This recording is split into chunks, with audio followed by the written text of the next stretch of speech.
It's now 2020, a new year, and it's a new style. We have a lot to share with you on the Frontier Public Speaking Forum. Believe me, trust me. This time, we have been talking a lot of many things about the forum. This week, we are going to have a big question which has been magging this communication in our homes, in our parliament, and generally the world at large. The problem is unemployment. Many youth around the globe have been facing the challenge of unemployment. The question that we're going to be looking at this week is what should be done to lower unemployment in this country?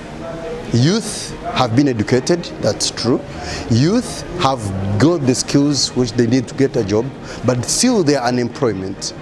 We will share the idea together at the Frontier Public Speaking Forum this Wednesday, the 8th of January. I will see you if you come and join us.